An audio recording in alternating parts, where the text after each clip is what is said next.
Hey guys, welcome to the Common Sense Football Show and welcome to today's show. Today we're going to recap yesterday's Champions League games and also review tonight's Champions League games, which are Bayern Munich versus Manchester City and Inter Milan versus Benfica. So first things first, let's go through yesterday's games. We had Napoli versus AC Milan and we had Chelsea versus Real Madrid. Napoli versus AC Milan was the game that was really in the balance. AC Milan carrying a slender 1-0 lead from the first leg into the second leg. Victor Osimhen wasn't available because of injury with our beloved Nigeria for the first leg, but he was available for yesterday's second leg, and that was a massive boost to Napoli. The game was a really good game. Napoli having most of the possession and having most of the chances, but AC Milan being really defensively solid and, creating the best chances with the counter-attack. Rafael Leão was a constant menace on the left-hand side.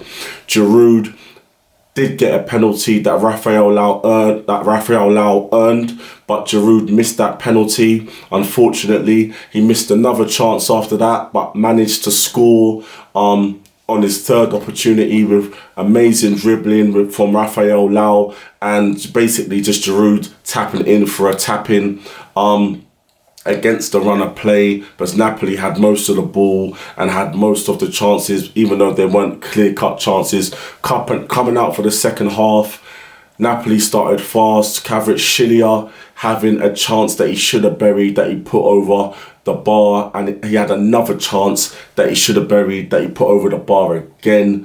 Tomori was doing a really good job shackling Victor Osimhen. Victor Osimhen didn't really have any clear-cut chances.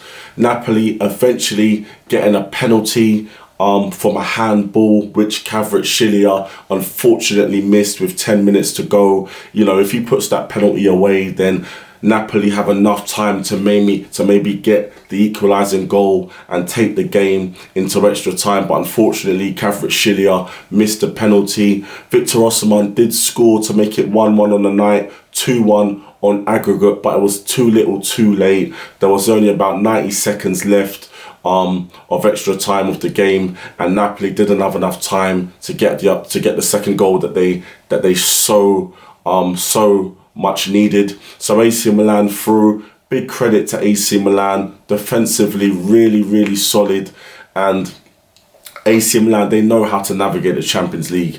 Their first semi-final since 2007, and I think with it looks like it's going to be an all-Italian semi-final, or all-Milan semi-final.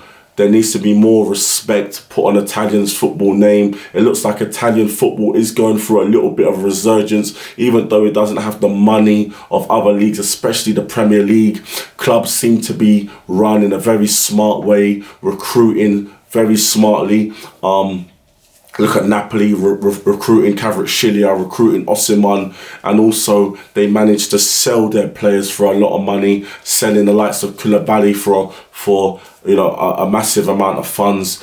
Big credit to AC Milan, last year's Serie A champions, now into the semi-finals of the Champions League. It's going to be, if Inter Milan do get through, which I think they will tonight, it's going to be a fantastic semi-final between the two Milan clubs. The other quarter-final last night was Chelsea versus Real Madrid. To be fair to Chelsea, they started really well. They did have a lot of chances. A good chance fell to Kante early on. A chance fell to Havertz, and they were really taking the game to Real Madrid. It's probably the best performance of Frank Lampard's tenure so far, but Real Madrid being Real Madrid, sucker punch Chelsea. Vinny laying the ball off to Rodrigo for an easy goal for Rodrigo. And again, Chelsea didn't give up. They were trying their best to get back into the game. Kante had another chance that was blocked in front of the goal. And again, Valverde with an amazing bit of skill and dribbling, going through the Chelsea defence and putting it on a plate for Rodrigo's second goal of the night. 2-0 on the night, 4-0 on aggregate, a comfortable night's work for Real Madrid. Where does this leave Chelsea? Well, since Frank Lampard has been at the helm, they've lost 4 games in a row. you know, the club, it does seem a little bit like a joke. They're going to have to really shave off some of their squad because they're not in the Champions League. So, you know, there's going to be a lot of surgery needed in that squad during the summer. It's going to be very interesting to see where Chelsea go from here. Do they stick with Lampard, or do they try and get in the manager that they want early on? Just, you know, finish the caretaker manager role for Lampard early and try and get in the likes of Nagelsmann or Enrique, so he's got some time to work with his squad before the summer, before the pre-season. I think that would be the smart move. The owner of Chelsea, as much as I think that his intentions are good, and obviously he wants to be successful and he wants Chelsea to be, you know, back to where they were at the top of football with the other giants of European football. He needs to really sort of suck in his pride and try and get the best in class when it comes to people that know football to sort of guide him and, you know, help him run the football club and help him make the club successful, because at the moment his decisions have made Chelsea go backwards. Real Madrid, on the other hand, they're going to be looking forward to another semi-final, and it looks like they're going to be facing City. So let's move on to tonight's games. We have Bayern Munich versus Manchester City. I think that Manchester City are going to comfortably win the game. Bayern Munich have a massive mountain to climb. Unless Manchester City completely capitulate, which I doubt, I think that Manchester City will control the game, and I don't think that Bayern Munich are going to be able to score the goals that they need without Manchester City scoring. So I think that Manchester City will go through quite comfortably.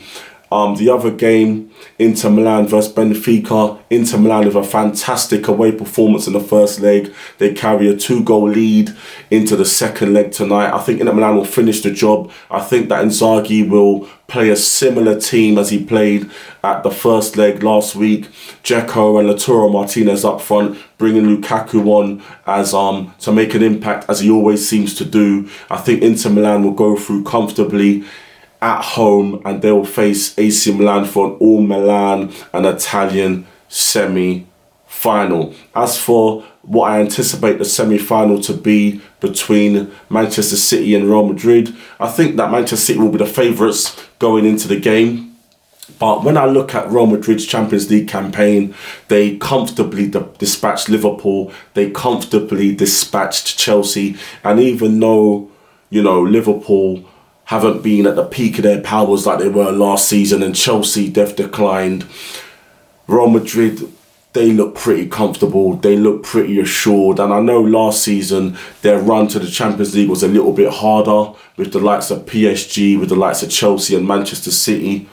But I think that Real Madrid are the sort of team that they're so assured in their abilities, they're so assured in their experience, they have so much confidence with the likes of Toni Kroos, Luka Modric, Alaba, you know, Militao, Thibaut Courtois, the best goalkeeper in the world by a mile at this precise moment in time. Benzema up front, Vini, Rodrigo. They've got so many good players, so many experienced players that have been there and won it all. And they know how to play together because they've been together for so long. And they have that elite winning mentality with an elite winning coach, Carlo Ancelotti. So I think that Real Madrid will fancy their chances against Manchester City to knock them out again. Even though Manchester City do have the Haaland factor, I don't think Real Madrid are going to be scared of Haaland. I don't think that those centre-halves, which will be, you know, Alaba,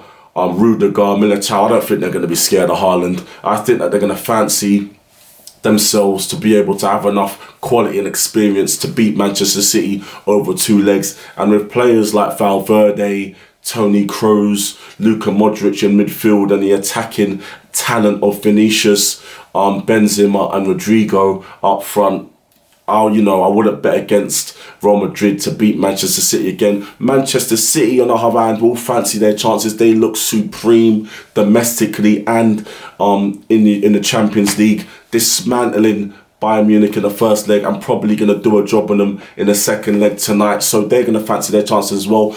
especially with the Haaland factor, having a goal machine up front. So it's going to be an amazing semi-final between Real Madrid and Manchester City, if Manchester City manage to get past Bayern Munich, which I fancy they will. On the other hand, the Milan final, which I fancy it will be, that's going to be a fantastic final, fantastic semi-final, very passionate between the two Milan clubs. It will be a very, very tactical affair. Italian football, the coaches are very intelligent, they're very talented, and Italian football is very tactically, very at a high level tactically. So that game it's going to have a lot of fireworks, and there's going to be a lot of quality in that game. So we've got the quarter-final games to look forward to tonight, and we've got amazing semi-final games to look forward to in the near future. So guys, please, again, I'll be back tomorrow. Smash the like, subscribe, share the channel, and I'll see you guys for the next one. Peace.